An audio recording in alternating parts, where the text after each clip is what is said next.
অনেকেই টাকা দিয়ে ভোট কিনছে এরকম অভিযোগ আসছে, তবে এরকম কোনো টাকা আপনি পেয়েছেন কিনা? আমাকে তো টাকা দেয়নি। কেন দেয়নি?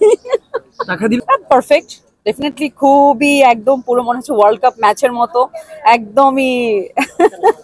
অফকোর্স কাকে ভোট দেবো সেটা তো ঠিক করেছি, কিন্তু এখন এই কোয়েশ্চেন করবে না যে কাকে দিব সেটা তো বলতে পারবো না, বলা ঠিক হবে না।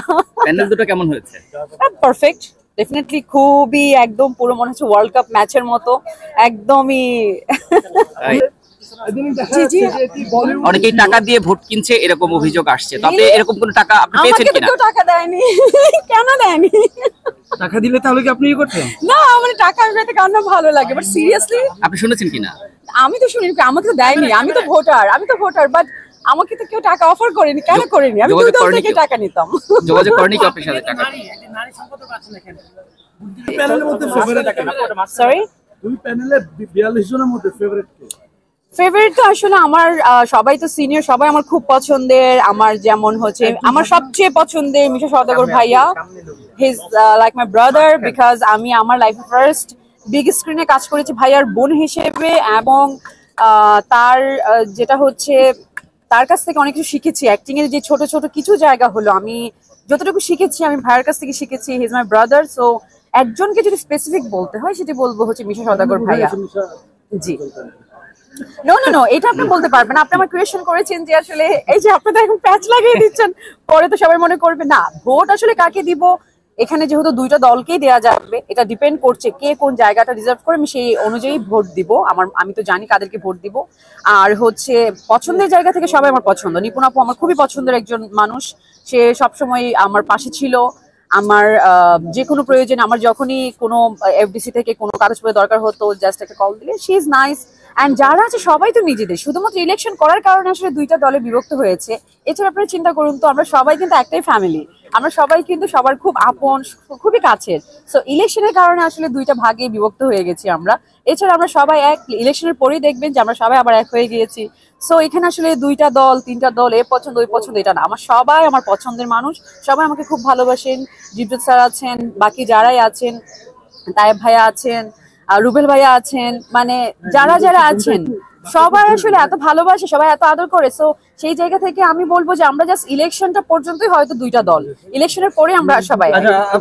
আমি এই কথাটা বলি যে এই যে বলেন যে ইলেকশনকে কেন্দ্র করে আপনারা দুটা দলে বিভক্ত, নির্বাচনের পর এক হয়ে যায়, কিন্তু পরে তো আরো বেশি চলে না। পরে আসলে সবসময় এই জিনিসটা আমার মনে হয় না এর আগে আমরা দেখেছি, এটা জাস্ট লাস্ট যে ইলেকশনের পরেই নিপুণ আপু, জায়েদ খান, তাদের মধ্যে যে প্রবলেমটা আমরা ফেস করেছি বা দেখেছি বা দেখছি, এটা তো সবসময় হয় না। এখন সবসময় তো সবকিছু স্মুথ ভাবেও যায় না, হয়তো বা তাদের ব্যাপারটা একটু আবার ঠিক হয়ে যাবে, আবার মিলে যাবে, আমরা মিলবো। সংসারে দেখবেন ফ্যামিলিতে আপনার ভাই বোনের মধ্যে, আপনাদের মধ্যে কিন্তু ঝামেলা হয় অনেক। দেখা গেছে দুই ভাই বোন এত আপন, তারপরেও সম্পত্তি নিয়ে হোক, যে কোনো কিছু নিয়ে হোক, যখন একটু প্রবলেম হয় দেখা গেছে কয়দিন কথা বলে না, ঝগড়া করে, অনেক কিছু হতে পারে, আবার কিন্তু মিলে যায়। সো আমাদের ফ্যামিলিটা সবাই মিলে যাবে। যারা জিতবে তাদের কাছে প্রত্যাশা কি? আমি অলরেডি বলেছি, প্রত্যাশা ভালো কাজের, দুস্থ শিল্পীদের জন্য কাজ করবে এবং সবসময় আমাদের পাশে থাকবে, গার্জিয়ান হিসেবে পাশে থাকবে। আমাদের কমপ্লেইন করা, চাওয়া পাওয়ার জায়গাটা তাদের কাছে, আমাদের আবদার করার ওই জায়গাটা থাকবে। এবং আরেকটা জিনিস থাকবে, যারা আমাদের সিনিয়র যারা আছেন, যাদেরকে আমরা এখন স্বপ্ন নিয়ে আশা নিয়ে ভোট দিব, তারা যেন অ্যাটলিস্ট এফডিসিতে থাকে। আমাদের ভোটের পর অনেকে আছে যারা এফডিসিতে অ্যাভেলেবেল থাকে না, যে কোনো প্রয়োজনে দেখা গেছে যে যাদেরকে আমরা এত মানে ভোট মানে ভোটের আগে ভোট চাচ্ছে বা হচ্ছে, অনেকে এফডিসিতে অ্যাভেলেবেল থাকে না। এটা খুবই দুঃখজনক, কারণ এফডিসিটা হচ্ছে এখানে যেহেতু শিল্পীদের জন্য কাজ করতে হবে, যারাই যেহেতু তাদেরকে অ্যাভেলেবেল থাকতে হবে সবার জন্য। সো এইটুকু আশা করব। অনেকেই টাকা দিয়ে ভোট কিনছে এরকম। এটা ভোটটা আসলে নারী পুরুষ বলে কোনো কথা নেই। আমরা যেহেতু বিলিভ করি নারী পুরুষ সমান অধিকার, সেই জায়গা থেকে আসলে আমার যে যোগ্য, যে পজিশনের জন্য আমি তাকেই ভোট দেব। আপু, আমরা দেখছি যে এটা বলিউডে খুব প্রচলন ছিল যে বিভিন্ন সার্জারি করে নিজের আকৃতি চেঞ্জ করা, আপনার তো দেখা যাচ্ছে ছোট মনে ইন্টারভিউ করছেন, এই বিষয়টা আসলে নো, হ্যাঁ আপনি যেটা বলছেন ওকে, বাট আপনি আমাকে আবার একটা কথা বলেছেন যে আপনার দেখা যাচ্ছে আমার lips, no, my lips is natural. আমি যখন আপনারা আমার যদি একদম ফার্স্ট মিডিয়াতে আসার পিকচার দেখেন, সেক্ষেত্রেও দেখবেন আমি মধ্যে অনেক ওয়েট গেইন করেছিলাম। সো এখন আবার ওয়েট লুজ করাতে এরকম মনে হচ্ছে, আমার লিপস একদমই ন্যাচারাল। কোন ধরনের সার্জারি করেন নাই তাহলে? না, এখন পর্যন্ত না, তবে হ্যাঁ, কেন না, যদি নিজেকে সুন্দর করার জন্য কোনো ওয়ে থাকে আমরা কেন করব না। এখন পৃথিবীটা যেহেতু মানে এত আপগ্রেডেড, যদি আমাদের অপশন থাকে কেন সুন্দর থাকতে চাই, সো ডেফিনেটলি যখন প্রয়োজন হবে করব, নিজেকে আরো সুন্দর করব, আরো বেশি সুন্দর থাকবো, আরো বেশি কাজ করব। নির্বাচন করতে চান সামনে?